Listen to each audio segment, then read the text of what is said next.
Perrin Beatty is the president of the Canadian Chamber of Commerce, and he's with me now. Mr. Beatty, good to see you again.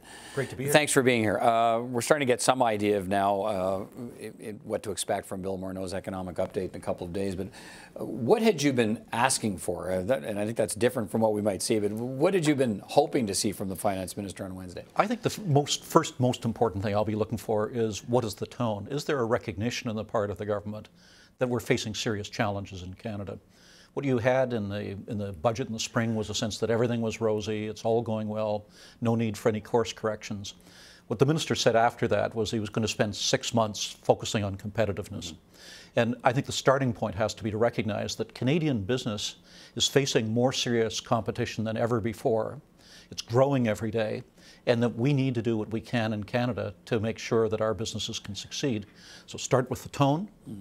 Go from there to specifics. We need, for example, to have faster write-offs for capital investment.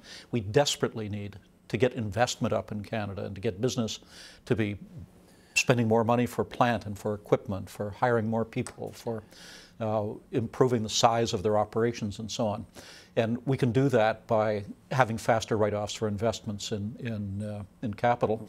Another thing I'd like to see is the minister announcing a full review of Canada's income tax system. It goes back before man set foot on the moon, the last time that we launched a full review of our tax system. It was the Carter Royal Commission, which John Diefenbaker initiated back in 1962. The system today is so creaky, has so many elements grafted onto the side, that is simply incomprehensible and often contradictory. We need to take a fresh look. Let's walk through some of these things. What we're being told is the update will not include across-the-board cuts in corporate taxes to match what's happening in the United States. Are you okay with that? And what do you think the effect will be on Canada's business? What the Americans have done is to have the most massive tax reform in a generation. What they've done is to take away the advantage that Canadian business had previously in having substantially lower income tax rates. The government doesn't have the fiscal room to match that and simply make comparable cuts in Canada today. It's going to have to be very targeted in terms of what it does. Today, there's no strategy for getting the books back into balance. One of the elements I'd like to see in the budget is not simply targeted tax cuts, but also a strategy that would say within X years, we are going to get the books back into balance and get our house in order.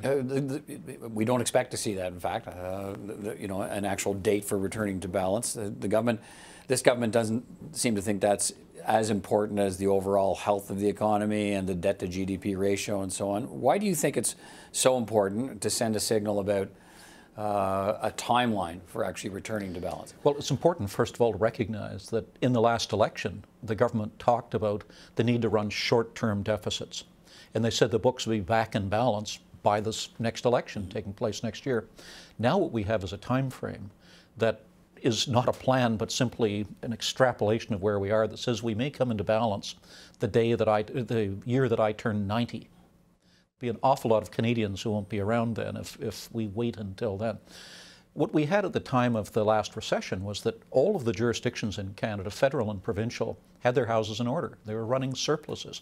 It meant that when the economy slowed down, they had the capacity to prime the pump. And that meant that we went into the recession later than other countries. The recession was shallower in Canada than elsewhere, and we pulled out faster.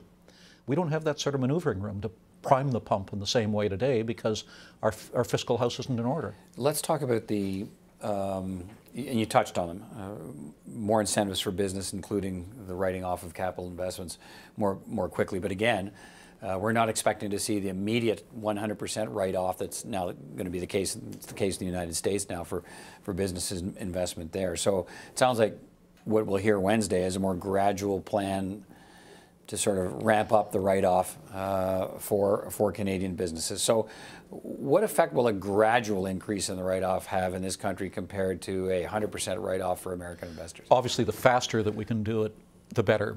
The more complete it is, the better, because the more that it starts to close that gap that the Americans have opened up with us in terms of competitiveness.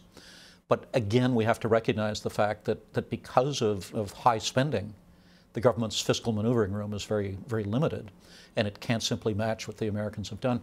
That means then that regulatory reform is even more important. Regulatory reform doesn't cost the government money. It may, in many instances, save the government money by not layering more bureaucracy onto what we're doing. If we can... What does that mean for the average person? Regulatory reform is kind of a woolly kind of a thing. So specifically, what sort of, I mean, it's hard to be specific. I know with the pile of regulations. I can be very specific. Yeah, so what can they do immediately that lifts the burden off Canadian business? Let me give you an example. You and I own a pipeline. We shouldn't. We own a pipeline because Canada's regulatory system was so dysfunctional and totally broken that the only way in which there was sufficient satisfaction or guarantees that there was a prospect of getting the pipeline built to the coast was for the government to take it over, to buy it itself using tax dollars. Kinder Morgan was never looking for a penny from government. They were looking for a yes. And they cooperated with the regulatory system. They spent hundreds and hundreds of millions of dollars going through the system. They got the okay from the regulator. They agreed to all of the conditions set by the regulator. The government designated this as being in the public interest, and still there wasn't sufficient certainty that the pipeline would ever be built because of the regulatory cumbersomeness that made it very difficult. We've got to fix that. So when we talk, I mean, it's all kind of, so we all understand, it's all in lockstep here. You know, when you talk about a better climate for business investment, that leads to improved, presumably, productivity. That improves overall competitiveness. And yet some people look at this and say, well, we've had incentives for business for write-offs and so on. We've had different incentives for businesses in this country, but where's the evidence that there's been an increase in productivity or an increase in competitiveness? I think one of the things that we need to do is, instead of having a Christmas tree with ornaments on it, we need to look at what are the structural reforms we have to make in Canada. What I hear from my members is, when I say to them, well, what's the one thing that the government could do? Where's the silver bullet that they could use to make sure that suddenly we're competitive? The answer is there isn't one.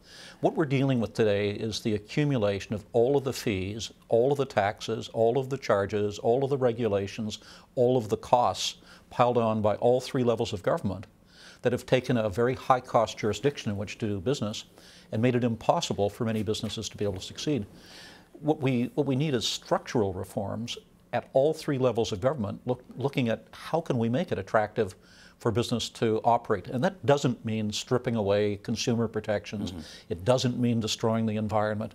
But what it does mean is getting rid of duplicative, costly, irrelevant regulations, shortening time frames, giving some assurance to investors that if they go through the process, play by the rules, that they're going to get an answer on some sort of a timely basis. Okay, let's finish on this. We also think we might hear in the economic update some more measures to promote trade, not just foreign trade, but Canadian trade and trade between provinces, which remains to this day. It's still easier for some provinces to trade with Americans than it is to trade with each other. What can the federal government do to improve trade conditions within Canada? Lead. Assume federal political leadership.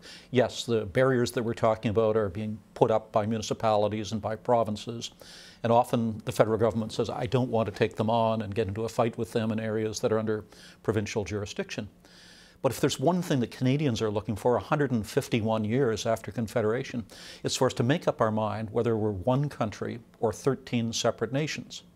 And what they're looking for is for the vision of the Fathers of Confederation, that there be one country with one market without barriers in place between provinces that would be illegal between countries in Europe. Can we achieve that now?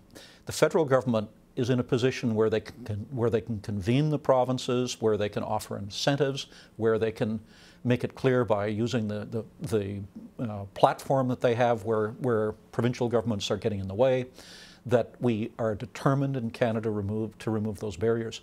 There's a wonderful story that Jim Flaherty told about when he was minister in Ontario, and he said each year they would bring together the ministers responsible for interprovincial trade, and the officials would make a presentation about how each of the jurisdictions had put new barriers in place.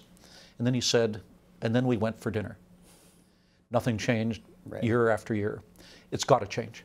All right, Perrin Beatty, good to have your perspective. Thanks. Thanks for having me.